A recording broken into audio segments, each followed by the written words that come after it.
이번 편은 아르메니아 여행 마지막 편으로 아르메니아의 기독교가 맨 처음 시작된 수도원 코로비랍, 가장 극적인 수도원이라는 평가를 받는 타테브 다녀온 이야기와 침대 기차 타고 조지아 트빌리시로 가는 이야기를 하겠습니다.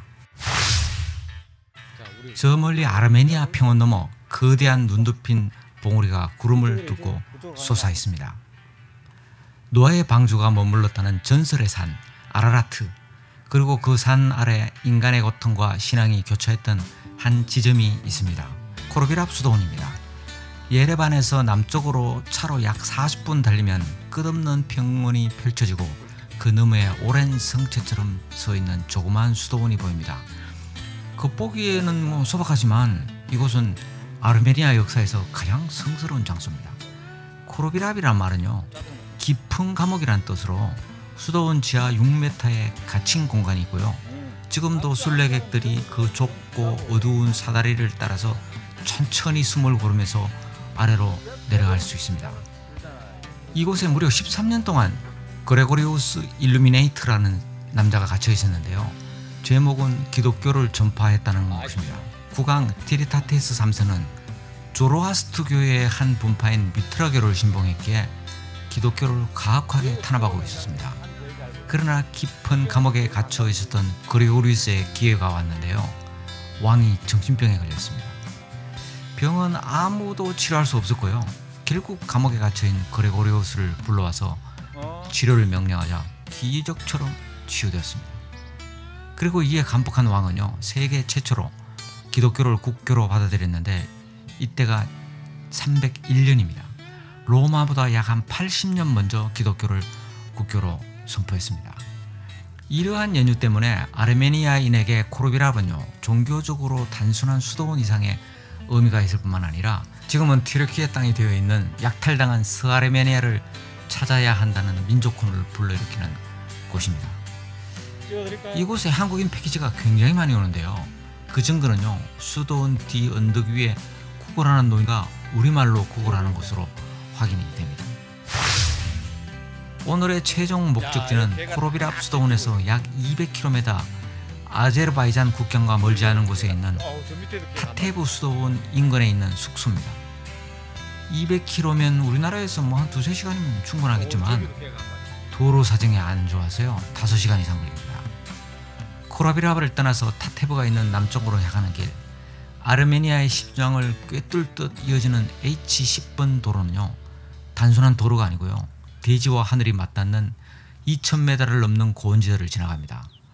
꾸불꾸불한 산길을 가다 보면요, 갑자기 차를 멈춰야 하는데 앞을 가로막는 것은 수백 마리의 양떼입니다. 이곳에서는 사람보다 양이 우선권이 있는 듯 자연스럽게 길을 내줘야 합니다. 바람에 실려오는 양 울음소리, 그리고 그 무리를 이끄는 목동들과 늠름한 양치기개가 보입니다. 아르메니아 감푸프라는 종류의 양치기개는요, 3000년 이전부터 고원지대에 살았던 토종견으로 크고 강인하면서 늑대, 곰으로부터 양을 지키는 임무를 맡고요. 목동에 지시가 없음에도 스스로 상황을 판단할 줄 아는 아주 영리한 품종입니다. 이들이야말로 양을 지키기 위해 태어난 전사가 아닐까 생각됐습니다. 햇볕에 그은 얼굴과 짧은 휘바람 소리로 수백 마리 양의 흐름을 바꾸는 능숙한 목동들의 강인한 모습에서 원초적인 수컷의 힘이 느껴집니다. 수천 년 전통이 아직도 살아 숨쉬는 고원의 심장부를 느끼고 싶다면요, H10번 길을 따라서 가볼 것을 추천합니다. 고도가 아주 높기에 11월에서 3월은 체인 없이 다니기에는 위험한 이 도로는요, 비옥한 초원, 건조한 산악, 깎아지른 협곡을 번갈아 지나가고요, 드라이브 그 자체가 하나의 멋진 여행이 됩니다. 여행이 중간쯤 되는 제르묵에서 찾은 루나라고 하는 현지 음식점, 동굴 속에 있는 이곳에는요, 우리뿐이었지만 따뜻한 환대와 맛있는 음식, 그리고 적당한 가격은요, 여행에 지친 우리를 위로하기에 충분했습니다. 숙소는 타테브 수도원과 멀지 않은 곳에 있는 마을 하리드자르입니다.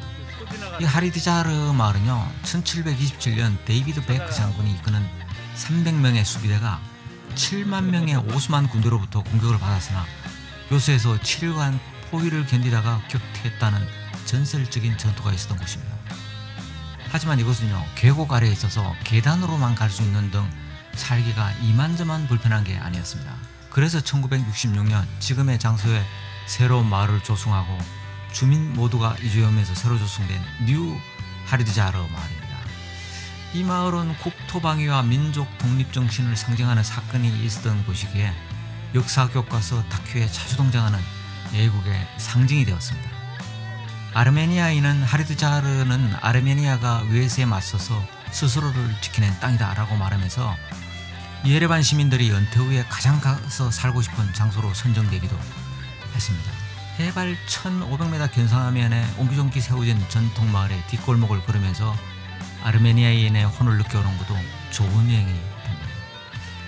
이곳에서 프랑스에서 유명한 음식인 에스카르고, 즉 달팽이를 야생 상태 그대로 봤습니다. 우리나라에 있는 조그만 달팽이가 아닙니다. 소라크기만 한 조그만 소라크기만 했습니다. 내가 관찰하고 있다는 것을 알아챈 달팽이는요, 있는 힘을 다해서 달아났지만 10여 분이 흘렀음에도 울막하지 못하더라고요. 아등바등 살아봤자 거기에서 거기인 내 삶을 보는 듯 했습니다. 이곳에서 탑테보 수도원에 가려면 오르타르강 협곡 밑까지 약 600m를 내려간 다음에 다시 1000m를 올라가야만 하는데요. 이 길은 급경사일 뿐만 아니라 급커브입니다.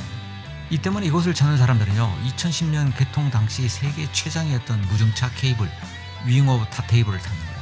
케이블카에서 내려다보는 오르타르 협곡 경치가 아찔하다고 합니다만 우리는 일정이 맞지 않아서 타지 못했습니다. 아르메니아 여행을 계획하면서 꼭 가보고 싶었던 곳이 타테부 수도원이었지만 정말 엄청나게 멀었습니다. 수도원은 거의 직각에 가까운 절벽 위에 자리하고 있었고요. 절벽과 깊은 계곡으로 둘러싸여서 외부인의 접근뿐만 아니라 군대도 접근하기 어려운 완벽한 은둔지로 보입니다.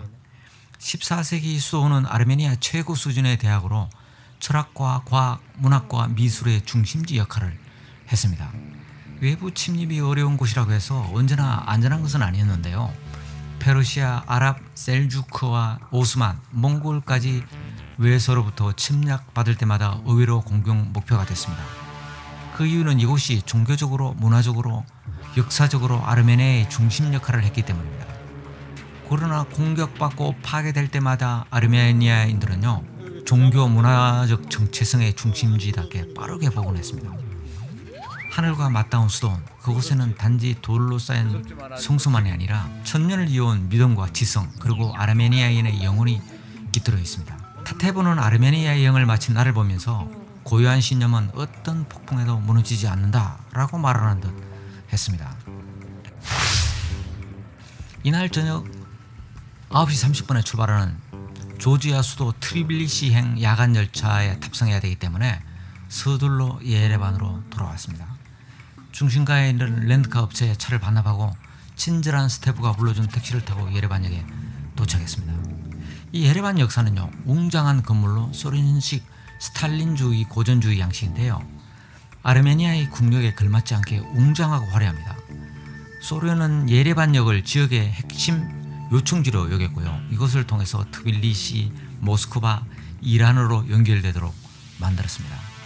이곳에서 중국 선전에서 왔다는 아주머니들을 만났는데요. 자유여행 중이라는 이들은 한국에서 왔다라고 하니까 송혜교를 비롯한 우리나라 연예인 사진을 보여주면서 K컬처에 관심을 보였습니다. 서울에도 여행하고 왔다면서 우리 일행에게 관심을 보였는데요. 평소 중국을 좋아하지는 않지만 그렇다고 노골적으로 적대할 필요는 없지 않을까 생각해 봤습니다. 예레반에서 트빌리시로 가는 침대 열차는요, 짝수일 저녁 9시 30분에 출발하고요. 트빌리시에는 그 다음날 아침 7시 30분에 도착합니다. 기차표 구하는 것이 제법 복잡한데요. railway.am에서 직접 살 수 있고요. 이게 아르메니아 철도청입니다. 등록된 이메일로 티켓이 옵니다. 종일에 출력에 가면 별도 티켓을 발급할 필요 없이 곧바로 사용할 수 있고요. 4명까지만 한 번에 살 수 있고 인원이 초과되면 다시 시도해야만 살 수 있습니다. 침대 기차에서는요, 의외로 잠이 잘 옵니다. 적당하게 흔들리고 주기적인 소음도 백색 소음 느낌이라 금방 익숙해집니다. 그리고 국경에 도착하면 모두 내려 출입국 도장을 찍은 다음에 다시 출발합니다. 이번 편은 여기까지입니다. 다음 편에는요, 조지아에 도착한 이야기를 하겠습니다. 구독과 좋아요, 알림 설정과 댓글 부탁합니다.